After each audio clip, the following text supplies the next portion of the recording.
de la géologie de la Mauritanie, consacré au bassin sédimentaire de Taoudani et de Tendou. Donc, je vais commencer par le bassin le mieux exposé en Mauritanie, qui est le bassin de Taoudani. En fait, le bassin de Taoudani occupe la moitié, plus que la moitié de la superficie de la Mauritanie. Donc, c'est un bassin sédimentaire. C'est un bassin sédimentaire peu déformé et caractérisé par des couches à faible pendage qui ne dépassent généralement pas 1 degré.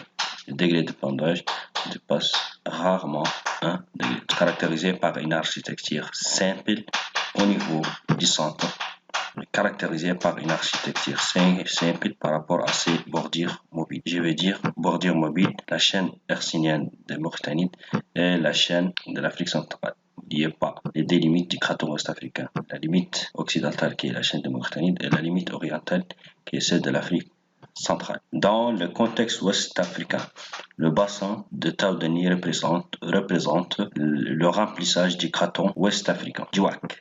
Donc, si on regarde les âges, il est largement recouvert par le quaternaire, c'est-à-dire les dînes, les cordons dinaires. Et la partie qui affleure est majoritairement composée du néo-prétérozoïque, c'est-à-dire l'infracambrien, c'est-à-dire la fin du précambrien, et puis le paléozoïque. Donc, c'est la partie qui affleure majoritairement l'infracambrien, la fin du précambrien et le paléozoïque. Et puis, une seconde partie représentée essentiellement par les néo aussi prétérozoïques. C'est la plus ancienne. Donc, il est situé, d'un point de vue affleurement, il est situé entre la dorsale d'Erguebet et la dorsale de Leyou. Tout ça, c'est le bassin de Taoudani. En effet, il représente le plus grand bassin intracontinental. L'architecture du bassin de Taoudani, elle est très simple. Les profils sismiques et gravimétriques ont montré qu'il s'agit d'une architecture formée par c'est ce qu'on appelle des zones de haut et où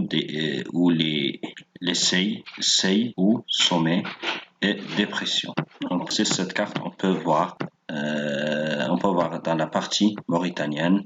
Ici, vous avez la limite ou les frontières entre le Mali et la Mauritanie. Donc, on peut voir que sa partie mauritanienne, elle est aussi formée par des hauts, des zones, des hauts et des bas. Donc, sur cette région, on peut représenter le seuil d'Abouleg et la dépression de Taga. Donc, attention, cette structure en seuil et dépression est très utile, elle est très recherchée sur le plan exploration du pétrole.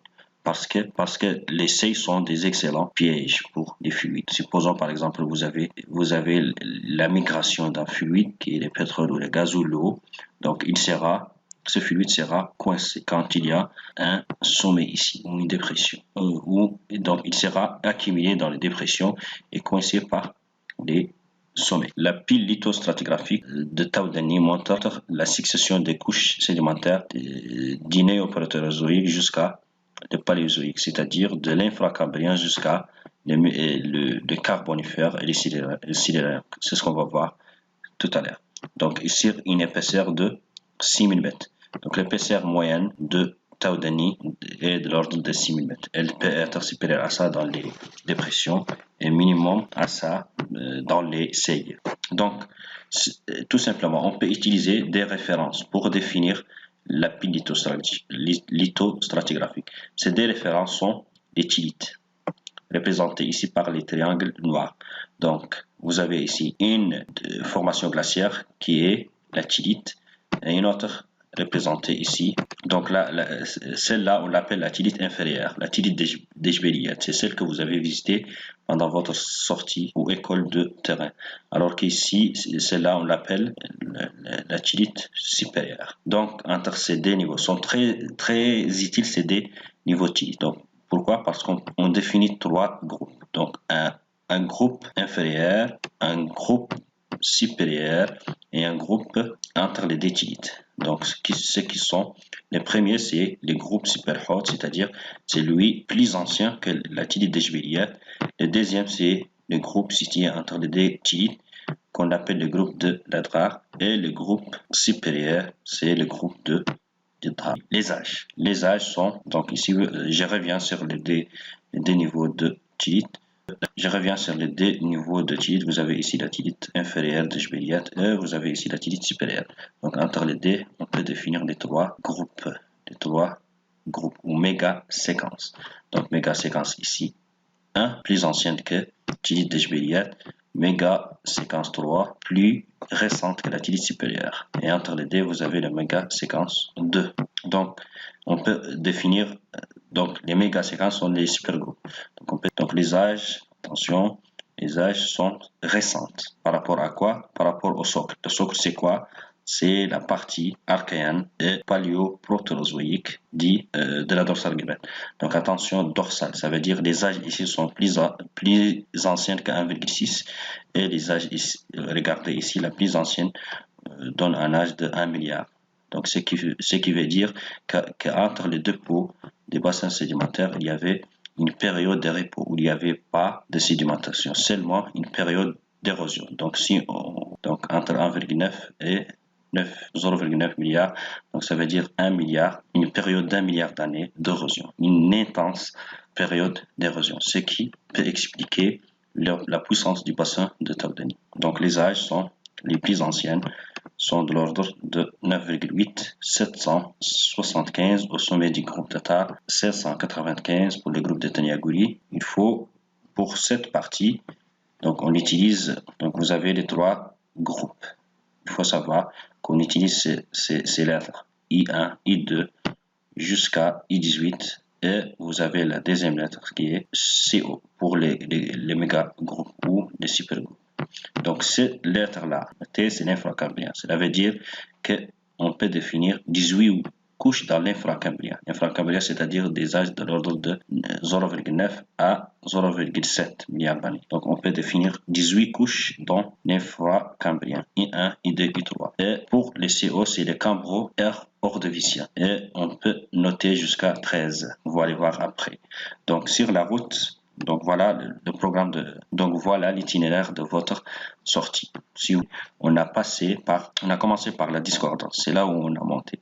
Donc on a monté les I1 et puis l'I2 et puis l'I3 où se trouve la ville de Tatar. Et puis le matin on a continué vers l'I4, l'I5, l'I6, l'I7, l'I8 et l'I12 jusqu'à l'I12 où on a observé les formations glaciaires de Jbéliyat, la tilite de Jbéliyat. Donc voilà pour confirmer les âges les travaux de Deynou ont calculé l'âge absolu par la méthode potassium-argon et la méthode uranium-plomb. Donc pour l'infracambrien, on trouve des âges généralement qui varient de 0,9 à 0,7, alors que la méthode uranium-plomb donne pour les formations qui sont récentes par rapport à la tilite de Jbéliyat des âges de l'ordre de 0,6 milliards, c'est-à-dire 600 millions d'années, c'est-à-dire le paléozoïque. Donc on va énumérer et donner les caractéristiques, surtout l'épaisseur de chaque supergroupe. Et on commence toujours par l'ancien vers le récent. Donc les supergroupes les plus récents, c'est les supergroupes de Hout. Donc formés par trois groupes, le groupe de Cher, le groupe de Tar et le groupe d'Assab de Hassien. Donc ce sont des couches de I11 jusqu'à I18 sur une épaisseur de l'ordre de 1400 à peu près, si on peut dire 400 mètres. Donc le groupe de Cher pour I1 et I2, essentiellement réseau conglomératique et accessoirement carbonaté. Alors que le groupe le plus puissant, c'est le groupe Tatar avec des formations généralement carbonatées et terrigènes. Terrigène, ça veut dire argile et grès. L'alternance, donc ça, on l'a vu, alternance de beaucoup de carbonate à stromatolite avec aussi beaucoup de grès et d'argile. Et dernièrement, vous avez la groupe complètement terrigène et fine, c'est-à-dire argileuse de Assab de Hassien, dont l'épaisseur mesure 400 mètres. Le supergroupe d'Adrar, quant à lui, mesure une épaisseur de 1300 mètres. Je rappelle, donc le super-Adrar, c'est le supergroupe limité à la base par les Jbéliyat, les dépôts, les glaciaires ou la tilite des Jbéliyat à la base et les dépôts glaciaires supérieurs au sommet. Donc entre la tilite inférieure et la tilite supérieure, sur une épaisseur de 1300, se trouve le supergroupe d'Adrar. Donc il est Attention, ici on n'utilise plus les couches ne sont plus IA, mais ce sont surtout les CO, les cambro-ordoviciens. On n'est plus dans l'infracambrien, mais dans le cambro-ordovicien. Donc on peut définir la thyllite de Jbéliade plus le groupe de Teniagouri. C'est pourquoi on l'appelle Teniagouri-Jbéliade. Donc Jbéliade, c'est surtout des dépôts calcaires à barytine et les dépôts glaciaires. N'oubliez pas le barytine, les minérales gris que vous avez identifiés pendant votre sortie.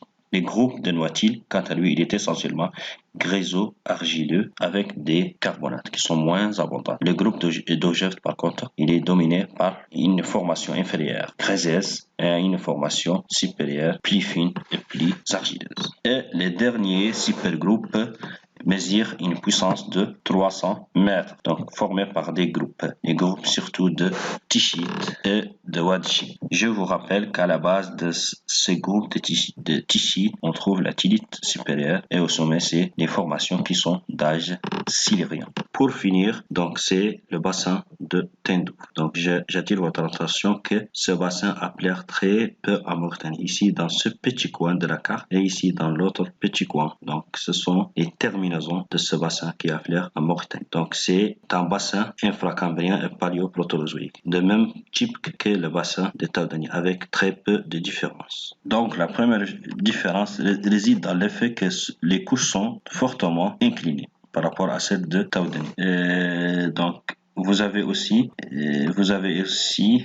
les formations sont plus anciennes vers l'ouest. Ainsi, d'un point de vue âge, c'est plus récent par rapport au bassin de Taoudani. On note aussi la présence de plusieurs intrusions doléritiques d'Ilias, c'est-à-dire liées à l'ouverture océanique.